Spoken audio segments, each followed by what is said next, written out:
안녕하세요. 사연 읽어주는 남녀입니다. 오늘도 와주셔서 감사드리며, 그럼 오늘의 사연 바로 소개해드리겠습니다. 안녕하세요. 매일은 아니어도 잠이 오지 않는 밤이면 종종 이 채널에 찾아와 다른 사람들의 이야기를 듣곤 합니다. 듣다 보면 제가 겪은 속상한 일들도 그냥 그런 사람 사는 이야기겠거니 하는 생각이 들었어요. 오늘은 저의 이야기도 용기 내서 한번 들려드리고 싶습니다. 제 남편은 부모님을 일찍 여윈 청년이었지만 무척 성실했고 책임감이 강했으며 단정한 사람이었습니다.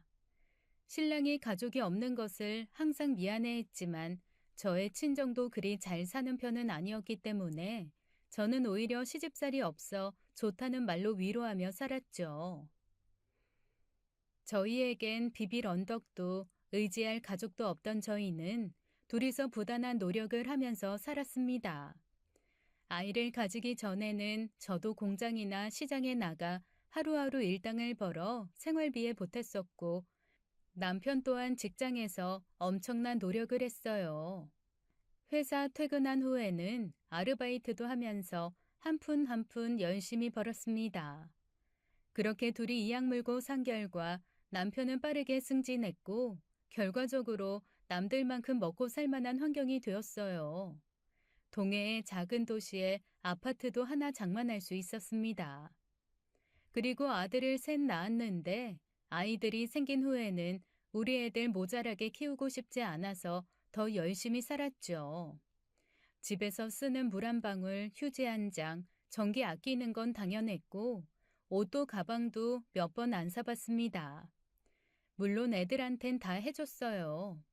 우리가 어린 시절에 누리지 못했던 것들 다 해주고 싶었거든요.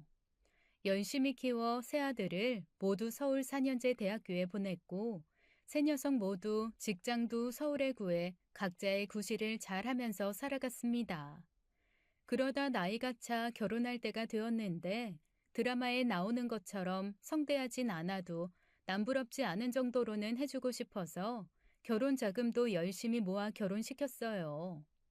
첫째, 둘째까지 결혼시키고 늦둥이 셋째 아들이 결혼할 사람을 데려왔습니다. 지를 꼭 닮은 단아한 아가씨더군요. 나름 큰 회사에 다니는 형들과 다르게 대학교 교수를 준비하면서 시간제 강사로 일하고 있는 막내였지만 결혼식만큼은 형들에게 뒤처지지 않게 치러주었습니다. 셋째까지 결혼시키고 나니 만감이 교차했어요. 셋째 신혼여행 보낸 날 남편과 이런 얘기를 나눴어요. 그동안 애썼어. 뭐 나는 당신이 하는 거 옆에서 거둔 게 다죠. 그게 무엇보다 어려웠을 텐데. 그래서 말이야. 우리도 이제 우리 즐거움 찾아야지. 애들도 다 보냈으니까 나 퇴사하고 전국 여행 좀 해볼까? 우리 두 다리 튼튼할 때 놀아야지. 회사를 퇴사한다고요? 여행 다녀와서 뭐하고? 뭐 부동산 중개사 자격증 시험 준비하려고 제2의 인생 살아보는 거지. 역시 우리 남편은 다 계획이 있구나 기특해하면서 여행 계획을 짜던 중 청천벽력 같은 소식이 우리 부부에게 떨어졌습니다. 3년 전에 완치된 줄 알았던 남편의 갑상선암이 재발한 것이었죠. 그때는 암 크기가 작았고 수술도 어렵지 않았기 때문에 다른 암들에 비해 비교적 쉽게 나아 천운이라고 생각했었는데 3년이 지나 재발하다니. 서울의 유명한 병원에 바로 입원을 했지만 재발이었기 때문에 상황은 더욱 안 좋았습니다.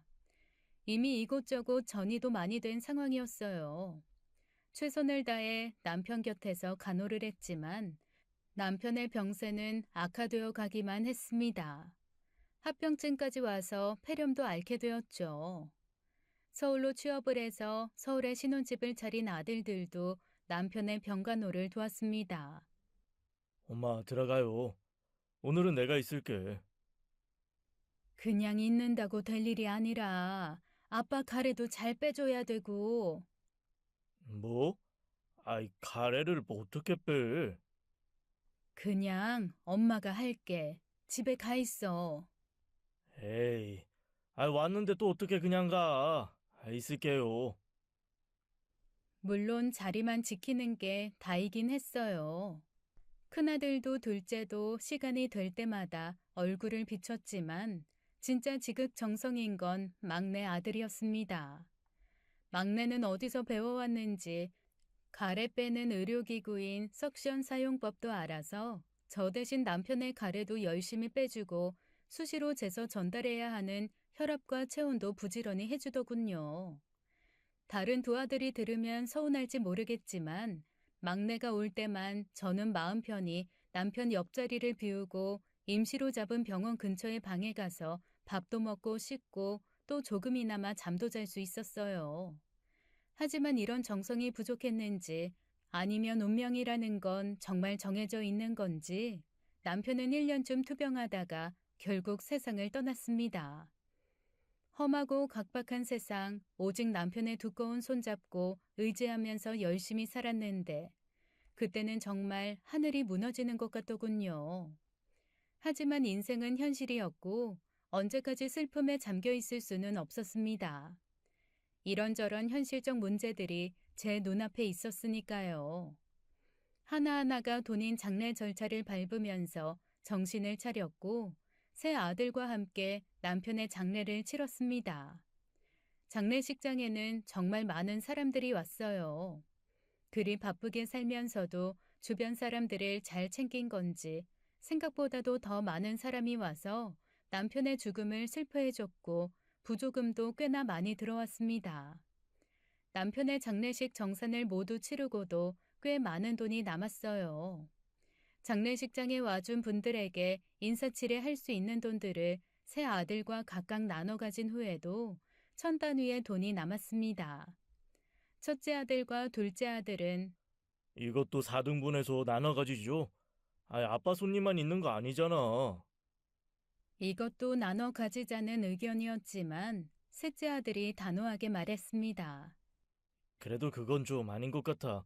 엄마가 가지고 계세요. 그 비싸야 할 곳이 있을 수도 있고. 다른 두 아들은 못내 아쉬운 기색이었지만 결국 남은 돈은 제가 가지고 있게 되었어요. 그 후로 의논된 것은 저의 거처였습니다. 세 아들은 모두 저를 혼자 둘 수 없고 자기들이 데리고 살겠다는 의견을 보였습니다. 일단 엄마 혼자 지방에 사는 건 좀 아닌 것 같아. 요즘 세상이 아무리 좋아졌다고 해도 여자인 엄마 혼자 사는 건 좀 아니야. 우리가 모시는 게 좋을 것 같으니까 장남인 내가 모실게요. 결론적으로 저는 집을 팔고 아들들의 집에 있기로 했죠. 세 아들들은 엄마를 누가 모실 것이냐로 말을 나누기 시작했어요. 큰아들은 처음부터 그랬던 것처럼 장남인 자기가 모시겠다고 했습니다. 하지만 둘째 아들의 뜻도 너무 강력했죠. 큰형은 맞이라서 엄마 사랑 듬뿍 받고 자랐지. 막내도 늦둥이라서 엄마랑 추억도 많잖아. 나는 애매한 둘째라서 엄마랑 시간을 많이 못 보냈어. 둘째 딸만 서러운 게 아니라 둘째 아들도 서럽다고. 내가 모시고 싶은데 이 사람도 좋다고 했고 말이야. 있겠지? 둘째 아들의 질문에 둘째 며느리가 대답했습니다. 맞아요. 저는 친정어머니가 일찍 돌아가셔서 친구들이 엄마랑 뭐 하는 거 보면 너무 부러웠거든요. 지금이라도 어머님이랑 같이 엄마랑 못 해봤던 것들 하면서 살고 싶어요. 저희가 모실게요. 첫째 아들이 지지 않고 말했습니다.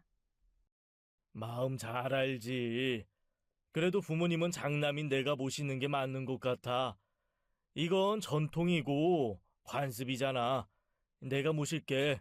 자주 놀러 와. 결국 저는 첫째 아들 집에서 살게 되었습니다. 그리고 거처에 대한 상의가 끝나자 셋째 아들이 조용히 와서 저에게 말하더군요.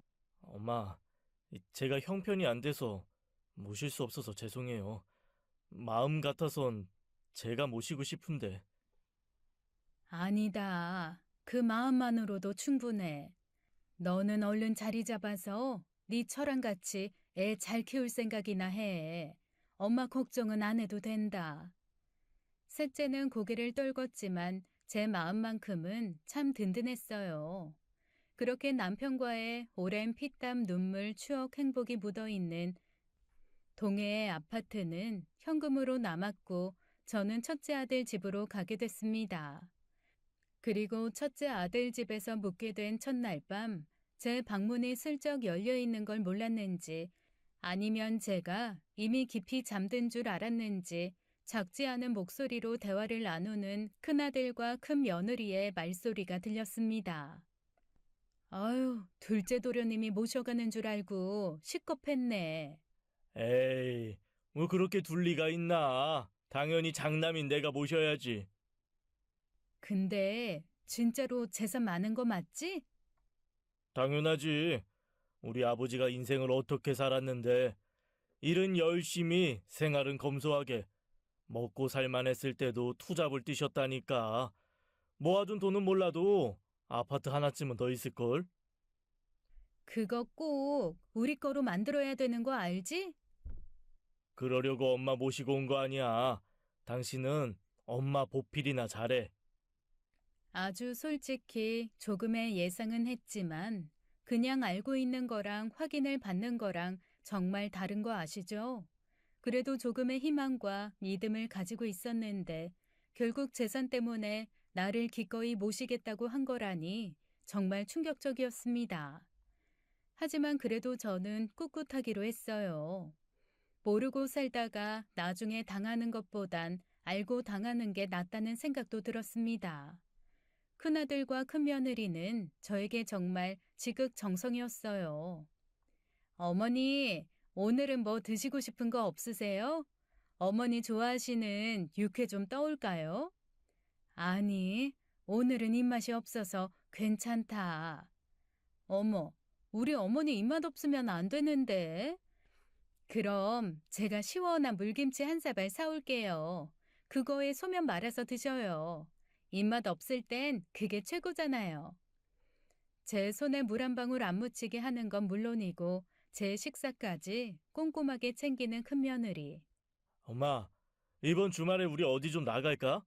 엄마 꽃 좋아하잖아. 아, 여기 어디 축제한다던데. 갑시다. 생전 같이 어디 놀러 간 적이 없는데 엄마 모시고 나들이 가겠다는 큰아들. 속내를 아는 저는 마음이 착잡했지만 그냥 즐기기로 했습니다. 그렇게 2주 정도 흘렀을까요? 큰아들이 거실 소파에 저를 앉혀놓고 말하더군요. 엄마, 저기, 무슨 말을 하는데 그렇게 뜸을 들여. 그냥 말해봐. 나 사실, 회사 생활이 너무 힘들어서. 응? 회사 생활이 힘들어? 어, 직장 생활이 나랑 잘 안 맞는 것 같아. 엄마도 아시다시피 내가 좀 대차잖아. 회사 생활하는 것보단 내 사업하는 게 좋을 것 같아서. 이 사람이랑 카페라도 차리면 좋을 것 같은데. 어떠셔? 네가 그게 좋을 것 같으면 하면 되지. 근데 자금은 있는 거야? 그런 거 6개월은 먹고 살 수 있는 자본이 있어야 시작할 수 있다던데. 역시 우리 엄마 계산이 빠르네. 그래서 엄마가 돈을 좀 미리 주면 어떨까 하는데. 응? 돈? 나 돈 없어. 에이, 왜 이러셔? 아버지가 남긴 거 있을 거 아니야. 아파트 판 돈도 현금으로 남은 거 아니야? 아파트 판 돈 다 네 아버지 병원비 때문에 빚진 거랑 또 니들 결혼식 비용 때문에 빚낸 거 갚았지. 뭐? 아이, 아버지 병원비, 보험비 있잖아. 네 아버지 성격에 보험 같은 게 있었겠니? 10원 한 장도 아끼는 양반이었는데 무슨 보험? 다른 부동산도 없고? 아들 새 키우느라 등골 빠지는 집에 부동산이 또 어딨어? 그때 아들의 얼굴을 설명하자면 화산이 따로 없었습니다. 얼굴은 시뻘개져가지고 울그락불그락 머리에서 김이 나는 것 같더군요. 그 표정을 보니 뭔가 좀 통쾌하면서도 씁쓸했습니다. 만감이 교차했죠. 저에게 남겨진 유산이 없다는 거란 큰아들 부부의 태도는 그날부터 확 달라졌어요. 입맛 살리시라고 사다 주던 동치미는 개뿔, 김치라도 주면 다행이었습니다. 거의 맨밥 같은 밥을 내어주곤 했는데 저도 상전 노릇하려고 이 집에 살고자 한 건 아니었기 때문에 제 밥은 제가 차려 먹곤 했죠. 물론 며느리가 어머니, 냉장고에 손대지 마시라고요. 제가 정리 다 해놓은 건데. 참, 아휴. 면박을 주긴 했지만 그럴 때면 저도 지지 않고 냉장고가 지저분해서 정리한 건 줄 몰랐다 얘. 다음부턴 조심하마. 대꾸를 해주었습니다. 하루는 제가 홈쇼핑을 보는데 둘째 손주에게 사주면 좋을 것 같아서 구매 방법을 큰며느리에게 물어봤거든요. 근데 에휴, 어머니 이런 거 사는 법도 모르세요? 게다가 저희 거 뭐 사주시는 것도 아니고 둘째네 조카요? 아니 애들 장난감이잖니. 서운하면 미리 사주랴? 너네도 애기 낳으면 갖고 놀라고? 아휴, 됐어요. 애 없다고 면박 주시는 거예요? 아니 참, 돈도 없다는 양반이 뭘 사신다고 그래. 됐다. 나도 인터넷 검색할 줄 안다. 내가 알아서 사마. 옆에서 입을 삐죽이는 큰며느리를 두고 스마트폰으로 방법을 검색해서 구매를 해 둘째네 집에 장난감을 보냈습니다. 며칠 후 큰아들 집에서 산지 한 달쯤 되었을 때 둘째 아들에게 전화가 왔죠. 엄마, 아이, 무슨 선물을 다 보냈어. 아니 홈쇼핑 보는데 우리 손주 잘 가지고 놀 것 같아서. 어때? 마음에 든대? 할머니가 사준 거라고 신났지 뭐. 뭐 형이랑 산지 이제 한 달 정도 됐나? 잘 지내고 계셔? 이제 딱 한 달 되어가지. 왜? 데리러 오게? 아이, 나는 너무 좋지. 아무리 생각해도 내가 모시고 싶은데 말이야. 아이, 나 엄마 밥도 먹고 싶고, 이 사람도 애 유치원 가면 심심하다고, 뭐 엄마랑 수다 떨면서 커피도 마시고 그러고 싶다는데, 우리 집으로 오셔. 네 형이랑 말해볼까 그럼? 큰아들 집에서 산 지 딱 한 달이 되던 날, 저는 짐을 싸서 둘째 아들 집으로 향했습니다. 큰아들은 당연히 반갑고 신난 기색이었죠. 남겨줄 유산 하나 없는 엄마를 더 이상 모시지 않아도 되니까 말이에요. 반면 둘째 아들은 눈물을 글썽이면서 저를 반겨주었습니다. 서러운 둘째라서 엄마 손과 엄마 품이 그립다던 말이 거짓은 아니었는지 제가 집에 오자마자 이런 부탁을 했죠. 엄마, 어렸을 때 큰형 소풍 가면 싸줬던 김밥 있잖아. 그날 내 도시락도 김밥이었는데, 기억나? 나 그게 너무 먹고 싶어. 큰애랑 둘째가 아직 초등학생이었을 때 큰애 때까지는 소풍김밥을 직접 싸주었었거든요. 둘째가 소풍 다닐 즈음엔 전국에 김밥 체인점이 많이 생겨서 김밥을 사서 도시락에 넣어주곤 했었는데 그게 영 마음에 남은 모양이었습니다. 듣고 보니 미안한 마음이 들어서 재료를 사와서 김밥을 싸주겠다고 했어요. 그러자 둘째 며느리가 냉큼 말하더군요. 어머니, 그럼 저랑 같이 장 보러 가요. 저 엄마 손잡고 마트 가서 시식도 하고 장도 보는 게 소원이었어요. 친정 어머님이 일찍 돌아가셔서 친정 아버지 손에 길러졌다는 며느리가 성격 좋게 달라붙었습니다. 저도 기쁜 마음으로 함께 마트에 갔죠. 함께 장을 보는 건 즐거웠어요. 아들 셋만 키우느라 큰 장을 볼 때면 막내가 짐꾼으로 오기나 했지 이렇게 하하호호 수다 떨면서 장을 보는 건 저도 처음이었습니다. 애아빠가 어머님 제육볶음도 엄청 좋아해요. 나중에 저도 레시피 알려주세요, 어머님. 딸이 있었다면 딱 이런 느낌이었겠구나. 살가운 며느리가 너무 예뻐 보였습니다. 이런 생활이라면 둘째 아들 집에서 계속 머물러도 좋겠다는 생각이 들었죠. 문제는 저한테 장난감 방을 빼앗긴 손주였습니다. 제가 이 집에 들어오기 전까지 손주에게는 원래 공부방과 장난감 방 두 개가 있었는데 하나를 고스란히 할머니한테 빼앗기고 만 거죠. 미안한 마음에 저도 수중에 있는 돈으로 장난감을 몇 개 사주었지만 한 번 토라진 마음은 되돌리기 어려웠습니다. 한 번씩 미운 말을 할 때마다 저는 오히려 달래느라 바빴는데 둘째 며느리가 호되게 혼을 내더군요. 너 어디서 그게 할머니한테 버르장머리 없는 말버릇이야? 엄마가 그렇게 가르쳤어? 얼른 할머니 죄송합니다 해. 그러면 저는 또 울면서 안기는 손주를 토닥였죠. 사이좋은 여느 집과 다르지 않은 날들이 이어졌습니다. 그렇게 보름 정도 흘렀을까요? 죽은 남편의 사구제가 찾아왔습니다. 거하게 제사를 지낼 건 아니었지만 새아들과 저는 모여서 남편의 납골당을 찾아 인사를 하고 가족끼리 밥을 먹으러 갔죠. 새아들이 나누는 대화의 화제는 사업이었습니다. 시간 강사를 하면서 교수 자리 준비를 하고 있는 막내 아들은 당연히 대화에서 제외되었고 첫째 아들이 운을 띄웠죠. 나는 카페나 하나 하고 싶었는데 망했다. 아이, 차리려면 10년은 더 돈을 모아야 될 듯. 형이 뭔 카페? 커피랑 안 어울리니까 그냥 회사나 곱게 다녀. 뭐? 이 자식이 형한테 못하는 말이 없네. 너는 회사 계속 다닐 거야? 아니, 나는 내 IT 기업 차릴 거야. 지금은 일 배우는 단계지. 뭐 초석을 쌓는 중. 사업은 뭐 땅 파서 하냐?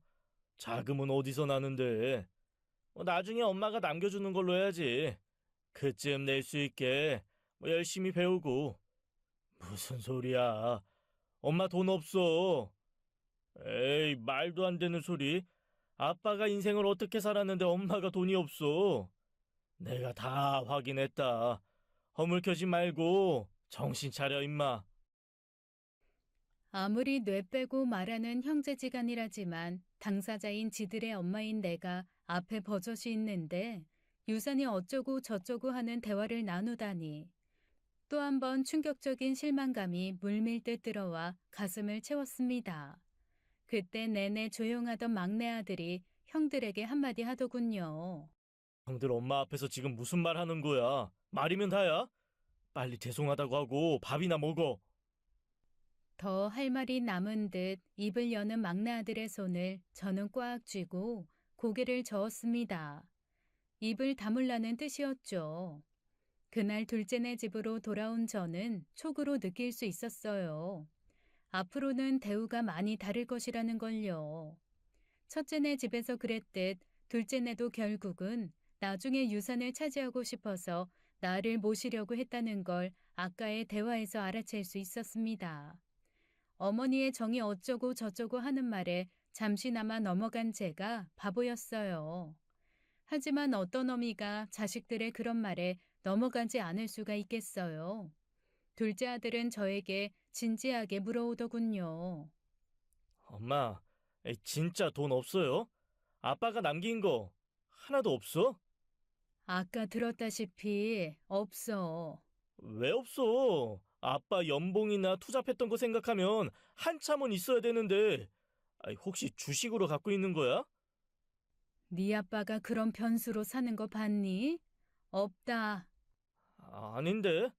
내가 계산을 했는데 아빠 퇴직금만 해도 없을 리가 없는데 아파트 판 거는 엄마 앞으로 된 보험금은 보험 내 앞으로 된 거 없어. 조회해봐라. 있는지.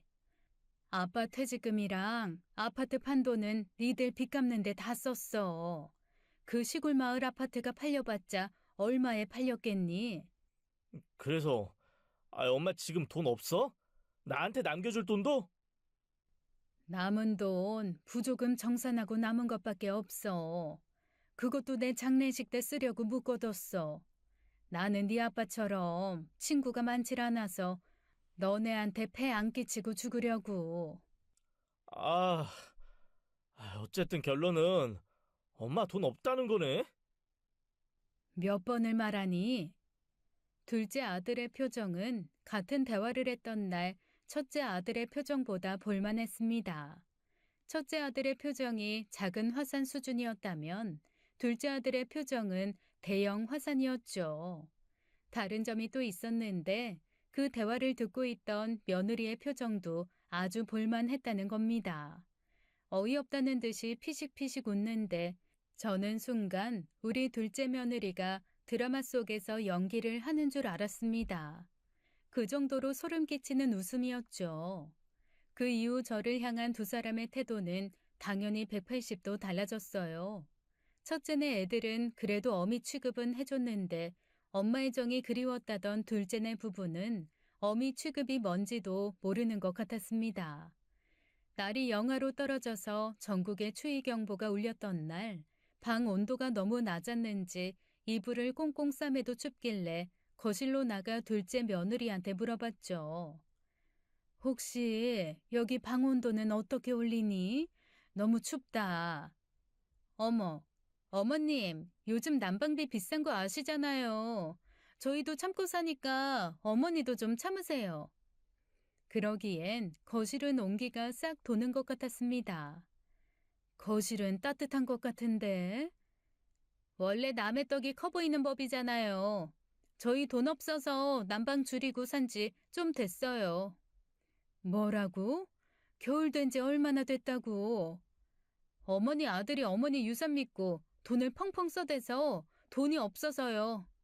그렇구나. 그럼 기분 탓이라도 느끼게 오늘은 거실에서 좀 참아. 황당해하는 며느리 표정을 보면서 속 시원한 반, 씁쓸한 반의 감정을 느껴야 했죠. 비슷한 일들이 많았습니다.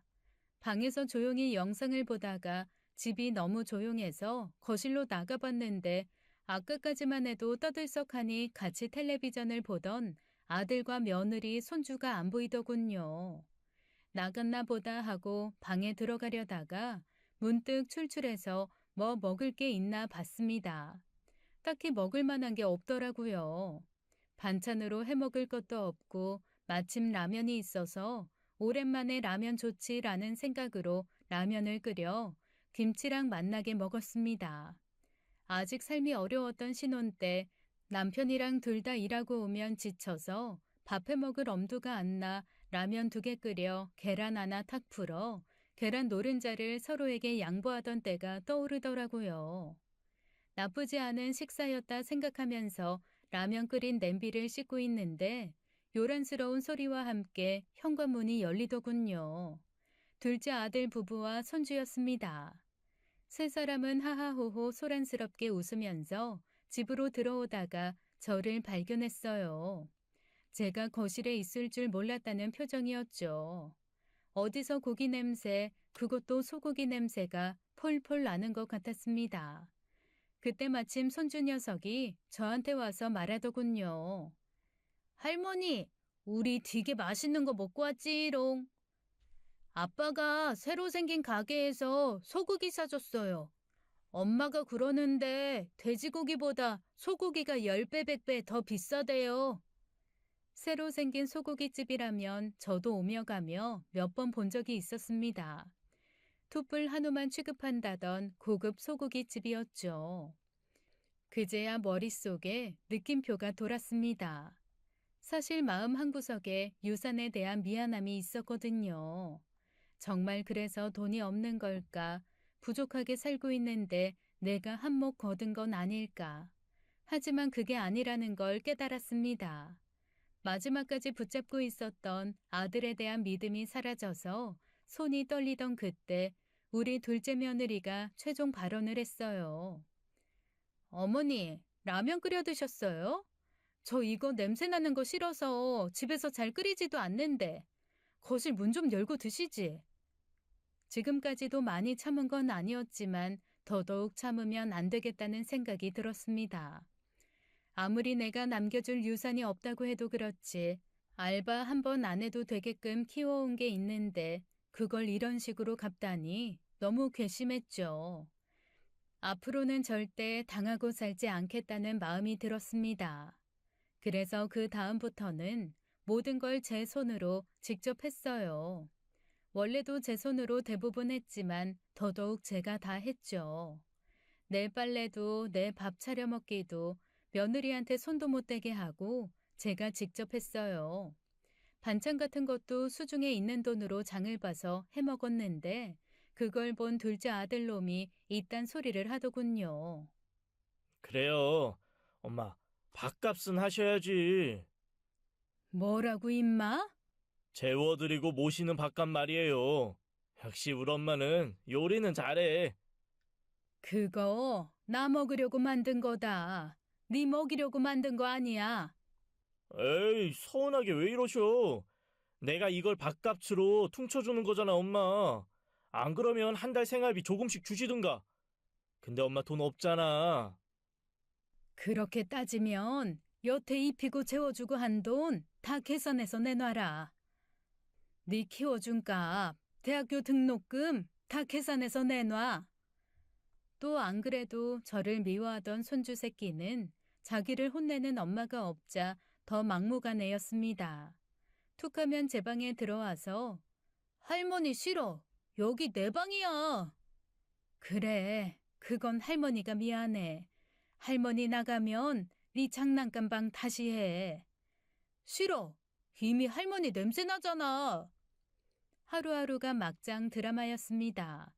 그러던 어느 날 영하 15도라면서 강추위에 조심하라는 경보 문자가 온 날 둘째 며느리가 제 방문을 벌컥 열고 말하더군요.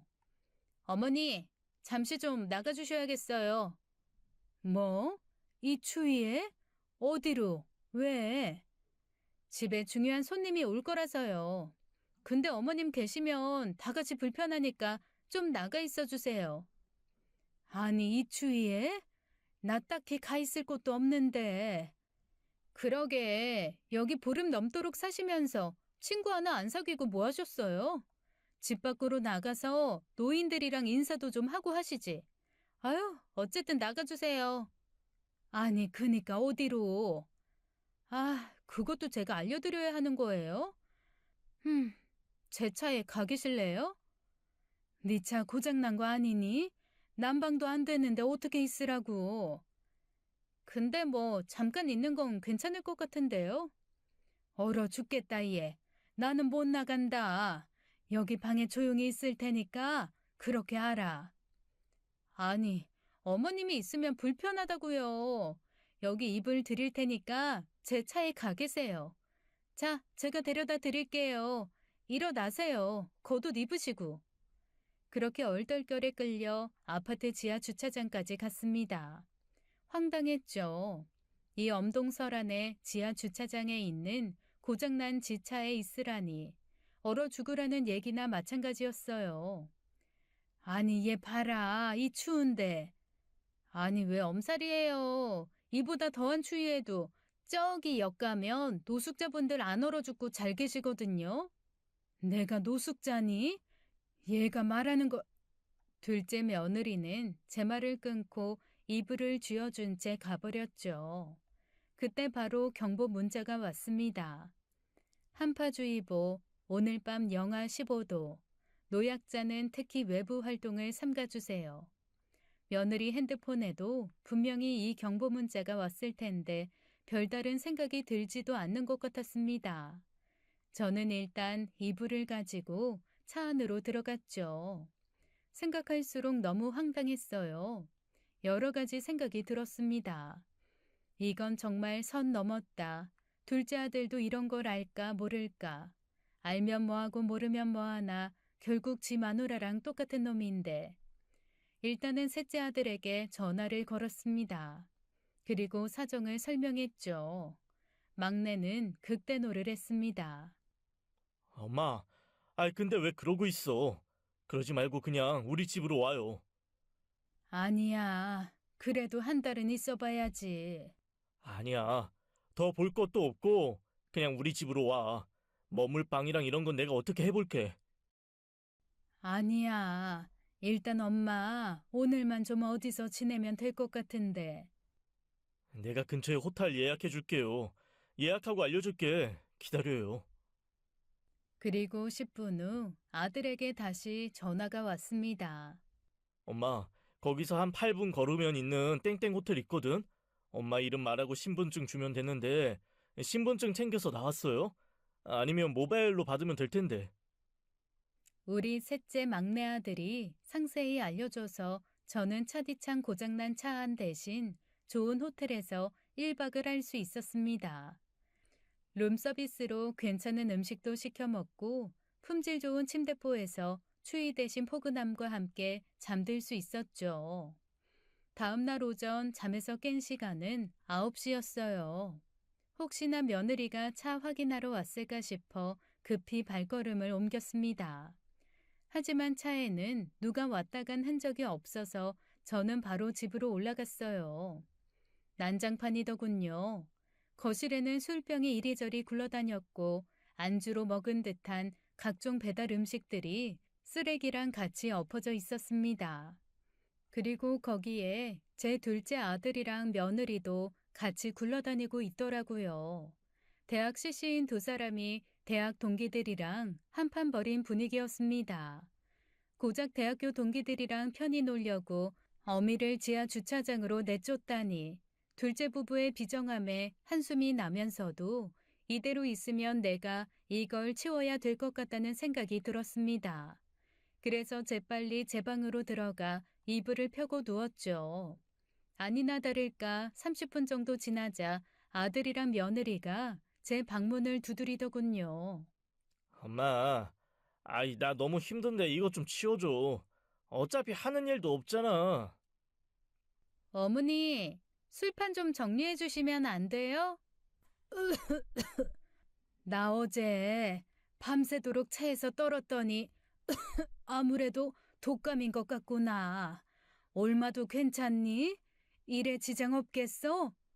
두 사람은 아주 기겁을 하면서 문을 쾅 닫고 나갔습니다. 손주가 제 방문을 열려고 해도 그 방문 열지 마. 할머니 보지 마. 큰 소리가 제 귓가를 때렸죠. 아무리 가짜로 아픈 거지만 그래도 지 엄마가 독감이라는데 약 하나 주지 않는 아들을 보면서 또 한 번의 실망감도 느껴야 했습니다. 하루하루 지날수록 아들에 대한 실망감과 슬픔이 점점 무뎌지는 것 같았어요. 그러던 어느 날 똑같은 일이 또 한 번 일어났습니다. 이번에 둘째 아들의 직장 동료들이 오는 것 같았어요. 그래서 또 네 차에 가서 하룻밤 자고 오라고? 저번에도 잘 계시다 오셨잖아요. 그때 나 독감 걸려서 고생한 거 잊었니? 오늘은 그때보다 날이 따뜻하잖아요. 이불도 더 두꺼운 걸로 드릴게요. 어이가 없었지만 더 이상 말다툼도 하기 싫고 저야 또 다른 곳에서 1박하면 되니까 며느리가 주는 이불과 차키를 받아들고 집을 나왔습니다.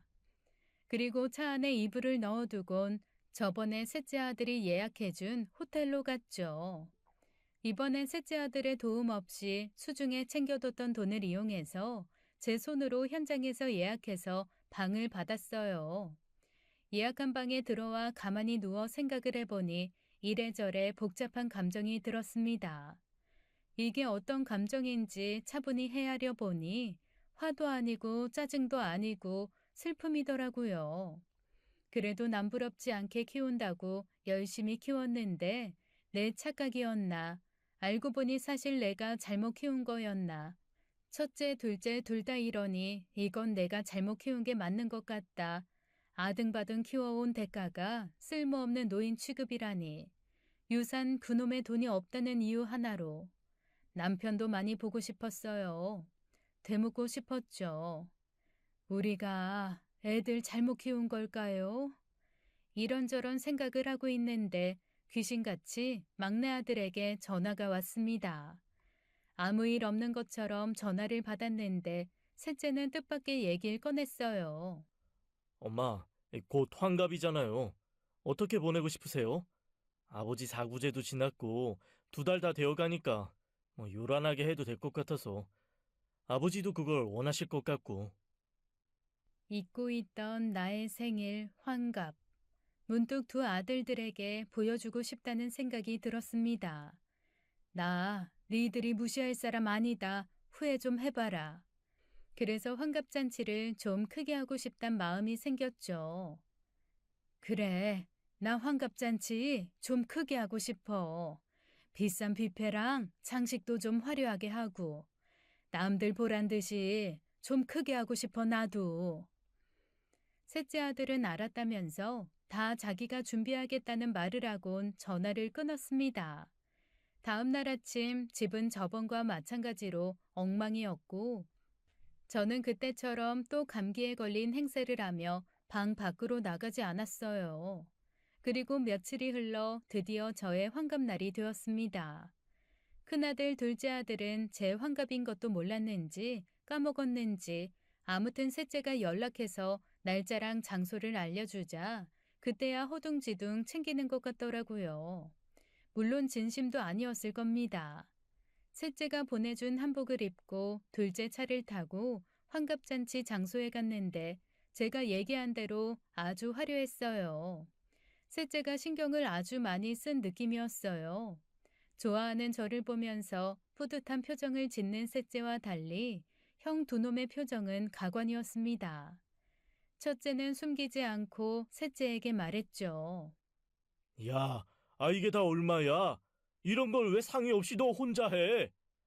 둘째도 지지 않고 말했습니다. 우리 형편에 이런 환갑잔치가 말이 돼? 그냥 고기나 구워 먹고 끝낼 일이지. 호텔 주방장의 뷔페.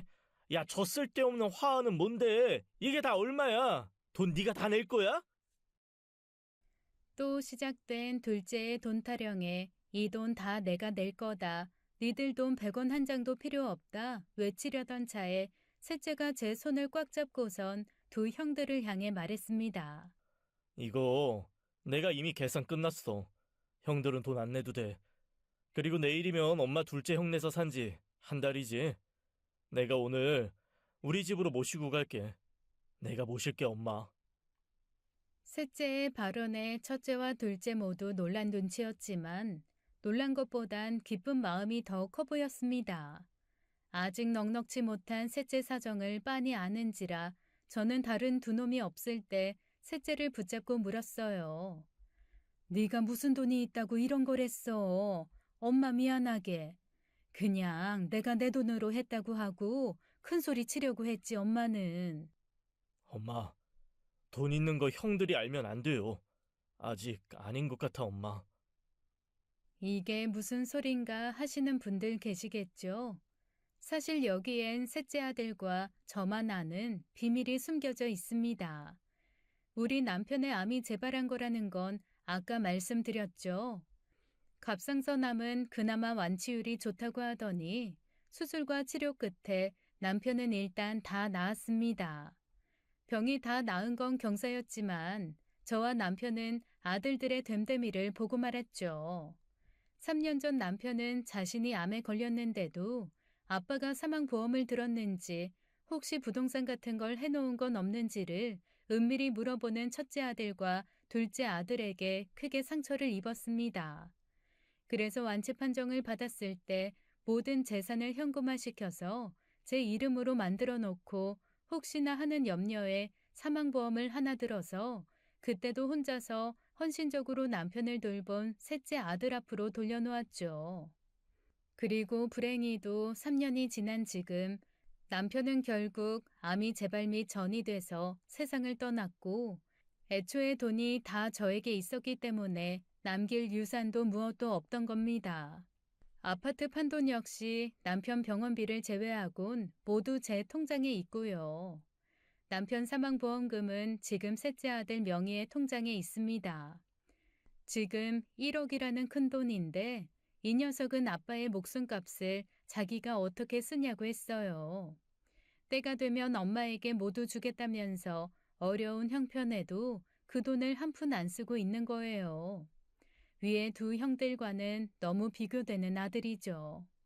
첫째 아들과 둘째 아들을 보면서 내가 자식 농사를 잘못 지었구나 하고 땅을 치다가도 마음의 위안을 얻을 수 있는 유일한 이유가 바로 이 셋째 아들 녀석 덕분이었던 겁니다. 아무튼 저는 그렇게 환갑잔치를 마무리하고 그 길로 바로 셋째 아들 차를 타고 셋째네 집에서 머물렀어요. 그동안 첫째나 둘째 아들 집에서 머물렀던 것과는 다르게 셋째 아들 집에서는 집이 조금 좁고 불편했을지언정 마음만은 정말 편했습니다. 누군가는 셋째 아들은 유산이 있다는 걸 알아서 그런 거 아니냐라고 하시겠지만 그런 이유가 절대 아닌 걸 어미인 저는 알아요. 며느리랑 같이 따순밥 해먹으면서 유치원 다니는 손주 녀석 데리러 유치원에 같이 가기도 하고 교수 준비하느라 바쁜 셋째 아들 녀석 대신 며느리랑 저랑 손주랑 셋이 놀이동산도 가고 하면서 즐거운 날들을 보냈죠. 그렇게 셋째 아들 집에서도 한 달의 시간이 흘렀습니다. 한 달이 되던 날 막내랑 막내 며느리를 앉혀두고 얘기를 했죠. 여기서도 딱 한 달 됐으니까 이제 가려고 한다. 엄마, 그냥 저희랑 살아요. 아빠가 말한 그 한 달 살기 이제 의미 없잖아요. 그치. 근데 다른 약속들이 또 있으니까 그것도 지켜보려고. 엄마 마음이 정 그렇다면 어쩔 수 없죠. 건강하게 잘 지내다 오셔야 돼요. 돌아올 땐 니네 집 근처에 작은 방 하나 얻으려고. 그때는 진짜로 같이 편하게 살자. 이왕 가는 거 엄마 하고 싶은 거 다 하고 와요. 그리고 첫째, 둘째 아들들에게도 긴 여행을 할 거라고 말했습니다. 이 녀석들은 무슨 돈으로를 먼저 묻더군요. 막내가 돈 내줄 거라고 하니까 아주 어이없어 했습니다. 걔는 집 얻고 살기도 바쁜 거 아니었어? 아니면 나중을 위한 투자하는 건가?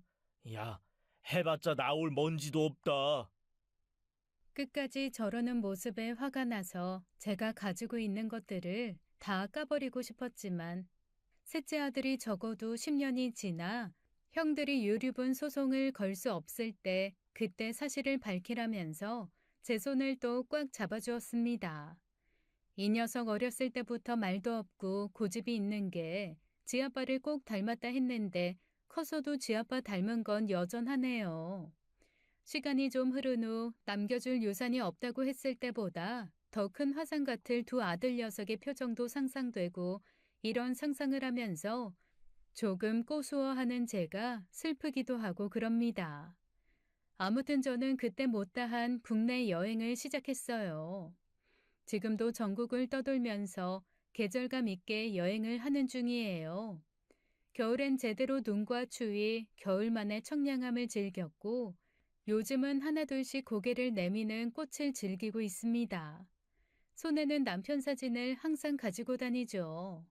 셋째 집에서 편히 살지 굳이 여행을 다니며 고생을 하냐는 분들도 계실 것 같은데요.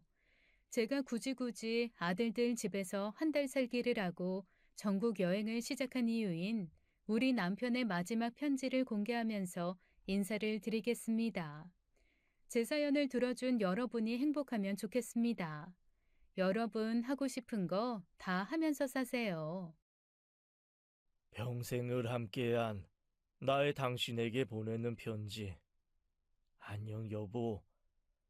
끝이 얼마 남지 않다는 걸 느끼면서 당신에게 편지를 씁니다.